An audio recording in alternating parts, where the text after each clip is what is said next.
Salí de San Rafael del Monte a los 18 años, escapando de los murmullos constantes sobre la hija de la pecadora. Mi madre, Rosa, había quedado embarazada de mí fuera del matrimonio, un escándalo que el pueblo nunca le perdonó. Ella murió cuando yo tenía 15 años, agotada por el trabajo y el peso de la vergüenza social. Me crió sola, con dignidad inquebrantable a pesar del rechazo constante.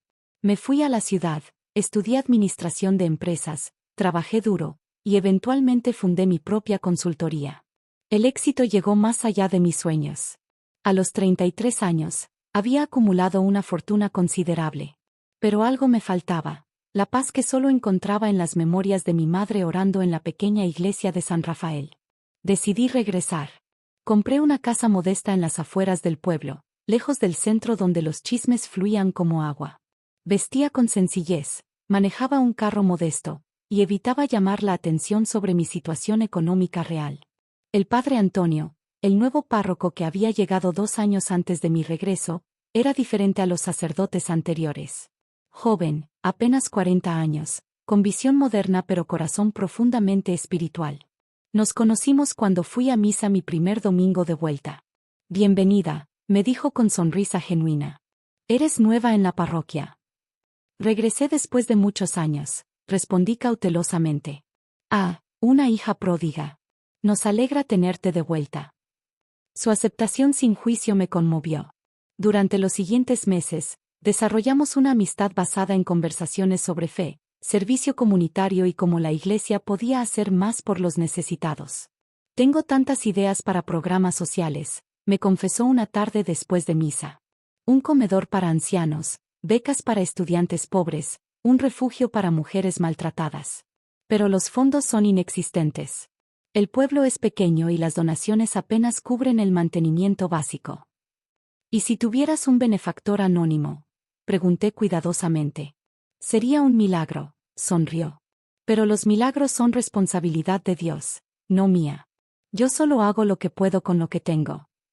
Esa noche, decidí que sería ese milagro. Comenzaron las transferencias anónimas. Primero cantidades pequeñas para no levantar sospechas. Luego, a medida que el padre Antonio demostraba administrar los fondos con integridad total, incrementé significativamente las donaciones. En un año, habíamos establecido el comedor comunitario, el fondo de becas, y estábamos construyendo el refugio para mujeres. Pero mientras yo financiaba silenciosamente estas obras, el Comité de Señoras Católicas del pueblo se atribuía todo el crédito. La presidenta del comité era doña Beatriz Villalobos, una mujer de 60 años con apellido antiguo y actitud más antigua aún. Había sido una de las que más cruelmente trató a mi madre cuando vivía. Sus vicepresidentas, Consuelo Domínguez y Leticia Salazar, eran igualmente despiadadas con cualquiera que no cumpliera sus estándares imposibles de moralidad tradicional. Nuestro comité ha logrado maravillas para esta parroquia, presumía doña Beatriz en cada oportunidad. Solo con nuestras ventas de pasteles y rifas, hemos recaudado fondos para obras magníficas. Esto demuestra lo que pueden lograr mujeres de verdaderos valores cristianos. La ironía me quemaba silenciosamente. Sus ventas de pasteles no cubrirían ni el 5% de lo que yo donaba mensualmente. Pero el verdadero conflicto comenzó cuando el padre Antonio me pidió que coordinara los programas de ayuda social. Tienes experiencia en administración, corazón compasivo y visión clara, me explicó. Necesito a alguien que supervise que estos programas funcionen eficientemente. ¿Considerarías ser la coordinadora oficial? Padre, no creo que el pueblo me acepte en esa posición. Mi historia. Tu historia es la de una mujer que superó adversidad y triunfó. Exactamente el tipo de ejemplo que necesitamos. Acepté con reservas que resultaron justificadas. Cuando el padre Antonio anunció mi nombramiento durante la misa dominical, el murmullo de desaprobación fue inmediato. Doña Beatriz se puso de pie en medio de la homilía. Padre Antonio, con todo respeto, ¿está seguro de esta decisión?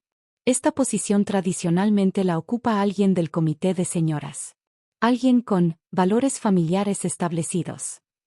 La señorita Ramírez tiene todos los valores necesarios, respondió el padre Antonio firmemente. Es soltera, sin familia propia, hija de, bueno, todos conocemos su origen, continuó doña Beatriz sin vergüenza. realmente representa los valores que queremos proyectar. El padre Antonio palideció de ira contenida. Hermana Beatriz, sugiero que continuemos esta conversación en privado. Pero el daño estaba hecho. Esa misma tarde, el comité de señoras se reunió en casa de doña Beatriz para discutir la situación. Yo no fui invitada, pero Carmela, una mujer del pueblo que limpiaba casas y a quien yo había ayudado secretamente con los estudios de su hija, me contó todo. Dijeron cosas horribles, me reportó Carmela con lágrimas. Que eras una vergüenza, que probablemente vivías de hombres como tu madre, que el padre Antonio era demasiado joven e ingenuo para ver tu verdadera naturaleza. El dolor era familiar, un eco de mi adolescencia. Pero ahora tenía recursos y madurez que no poseía entonces. Gracias por contarme, Carmela. Pero no te preocupes. Todo estará bien. Esa noche, el padre Antonio vino a visitarme, claramente agitado. El comité presentó una queja formal ante el obispado sobre tu nombramiento, me dijo con frustración evidente. Acusan que no tienes la moral cristiana necesaria para la posición. Quizás deberías reconsiderar mi nombramiento, sugerí tranquilamente. No quiero causar división en la parroquia. No. Esto no es sobre ti. Es sobre prejuicios antiguos y crueles que se disfrazan de piedad. No voy a ceder ante esto. Hizo una pausa, estudiando mi rostro. Hay algo que he querido preguntarte durante meses. Los fondos anónimos que recibimos, la cantidad, la consistencia, el timín perfecto, ¿eres tú? El silencio se extendió entre nosotros. Sí, admití finalmente. Soy yo. Su rostro pasó por una serie de expresiones, sorpresa, comprensión, y finalmente, determinación férrea. Entonces esto termina ahora. No permitiré que te humillen mientras financias secretamente todo lo que ellas presumen haber logrado. Padre, no quiero crear más conflicto. A veces el conflicto es necesario para que la verdad prevalezca. Confía en mí. La fiesta patronal de San Rafael llegó 2 semanas después. Era el evento más importante del año, con procesión, misa solemne y celebración comunitaria. El pueblo entero participaba, incluyendo autoridades civiles y visitantes de pueblos vecinos. Doña Beatriz y su comité habían decorado la plaza con flores costosas, habían organizado la procesión elaborada, y habían preparado un banquete para 400 personas. Todo financiado, sin que ellas lo supieran, por mis donaciones anónimas de los últimos meses específicamente destinadas a la fiesta patronal. Este año será especial, presumía doña Beatriz ante el grupo reunido en la plaza antes de la procesión. Nuestro comité ha trabajado incansablemente y ha invertido recursos considerables para honrar apropiadamente a nuestro santo patrón. Me mantuve en la periferia de la multitud, observando en silencio. Entonces, justo antes de que comenzara la procesión, doña Beatriz levantó su voz. Sin embargo, debo expresar una preocupación seria. El padre Antonio ha nombrado a cierta persona para coordinar nuestras obras sociales. Una persona que no representa nuestros valores tradicionales. Miró directamente hacia mí en la multitud. Esta soltera no representa nuestros valores tradicionales, declaró lo suficientemente fuerte para que cientos escucharan. Como mujeres que defendemos la familia y la moral cristiana, no podemos apoyar este nombramiento. Es un insulto a todas las madres y esposas decentes de este pueblo. Consuelo y Leticia asintieron vigorosamente, junto con varias otras mujeres del comité. El murmullo de la multitud se intensificó. Algunas personas me miraron con lástima, otras con desaprobación. Sentí el familiar peso de la vergüenza comenzar a descender. Pero entonces, el padre Antonio subió al podio preparado para la misa solemne. Su expresión era serena, pero sus ojos brillaban con determinación. Hermanos y hermanas, comenzó con voz que resonó por toda la plaza. Antes de comenzar nuestra celebración patronal, necesito aclarar algo muy importante. Doña Beatriz sonrió con satisfacción, asumiendo que venía su vindicación. Durante los últimos 2 años, nuestra parroquia ha experimentado una transformación milagrosa. Hemos construido un comedor comunitario que alimenta a 50 ancianos diariamente. Hemos establecido un fondo de becas que actualmente apoya a 20 estudiantes. Estamos a punto de abrir un refugio para mujeres maltratadas. Hizo una pausa significativa. El Comité de Señoras Católicas se ha atribuido el crédito por estas obras, presumiendo que sus ventas de pasteles y rifas financiaron estos proyectos. Doña Beatriz comenzó a verse incómoda. Sin embargo, la verdad es diferente. Estas obras fueron financiadas casi completamente por una benefactora anónima. Una mujer que durante 2 años ha donado más de 3 millones de pesos a esta parroquia, silenciosamente, sin buscar reconocimiento alguno. El murmullo de asombro recorrió la multitud. Esa misma benefactora financió cada detalle de esta fiesta patronal que estamos disfrutando hoy. Las flores que adornan nuestra plaza, la música que escucharemos, el banquete que compartiremos, todo pagado por su generosidad silenciosa. El padre Antonio sonrió directamente hacia mí. La fundadora de toda nuestra obra social está presente hoy, declaró con voz clara. Y me duele profundamente que haya sido atacada públicamente por quienes se han beneficiado directamente de su caridad extraordinaria. Caminó hacia donde yo estaba, extendiendo su mano. Señorita Elena Ramírez, ¿podrías acompañarme al frente, por favor? Con piernas temblorosas, caminé hacia el podio. La multitud se separó en silencio absoluto para dejarme pasar. Doña Beatriz y su comité parecían estatuas de sal, completamente congeladas en shock. Permítanme presentar formalmente a nuestra benefactora, continuó el padre Antonio cuando llegué a su lado.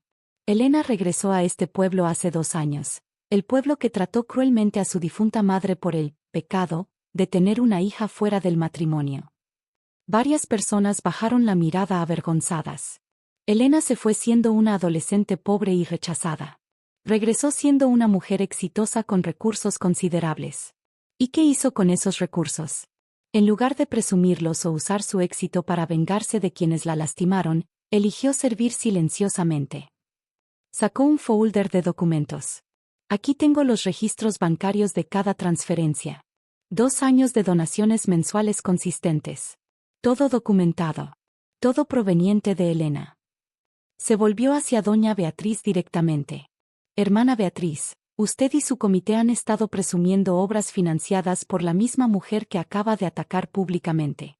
Durante 2 años, han aceptado crédito por generosidad ajena mientras juzgaban y menospreciaban a quien verdaderamente servía. Padre, nosotros, no sabíamos. Tartamudeó doña Beatriz, el color drenando de su rostro. Exactamente.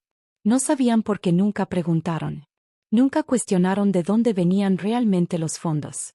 Simplemente asumieron que su estatus social los hacía acreedores automáticos del crédito. El padre Antonio levantó su voz para dirigirse a toda la congregación. Elena nunca buscó reconocimiento.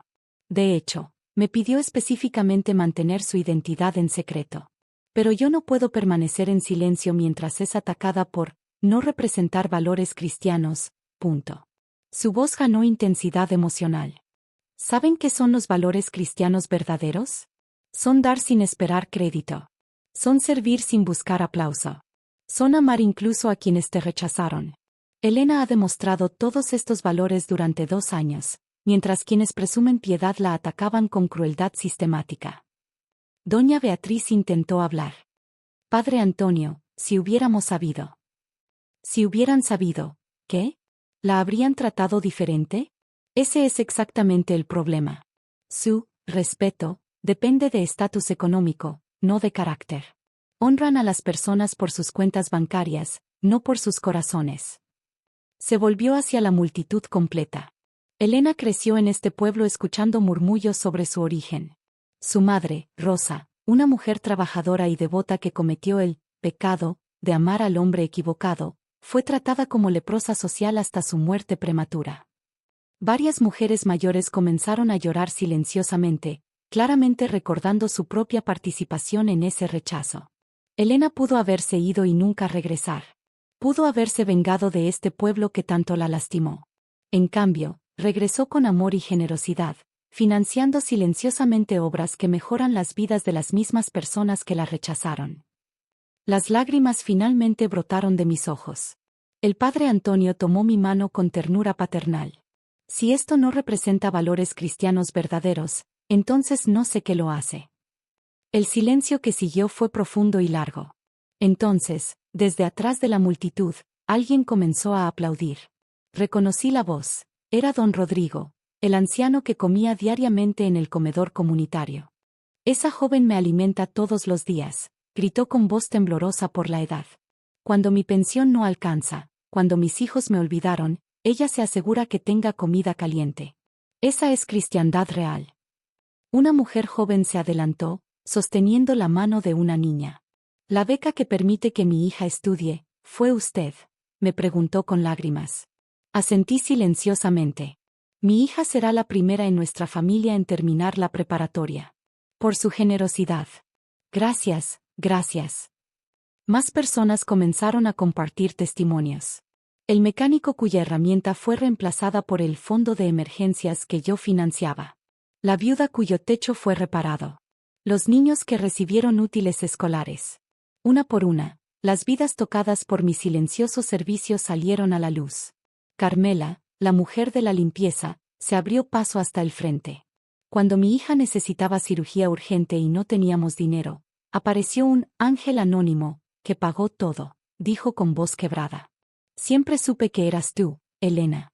Y nunca podré agradecerte suficiente. Doña Beatriz, viendo la marea completamente vuelta en mi contra, cayó de rodillas. Perdóname, sollozó. Perdóname por tratarte como traté a tu madre. Por juzgarte por tu origen en lugar de tu carácter. Por presumir obras que no realicé mientras atacaba a quien verdaderamente servía. Sus compañeras del comité también se arrodillaron, todas llorando. El padre Antonio levantó su mano para silencio. El perdón es importante, pero debe ir acompañado de cambio real. Hermana Beatriz, hermanas todas, tienen trabajo espiritual profundo por delante. No como castigo, sino como camino hacia transformación genuina. Miró a doña Beatriz directamente. Renuncia a tu posición en el comité. No como humillación, sino como oportunidad de aprender humildad real. Te invito a trabajar como voluntaria simple en el comedor comunitario, sirviendo a los ancianos que antes ignorabas. Sin título, sin posición especial, solo servicio humilde. Doña Beatriz asintió entre sollozos. Lo haré.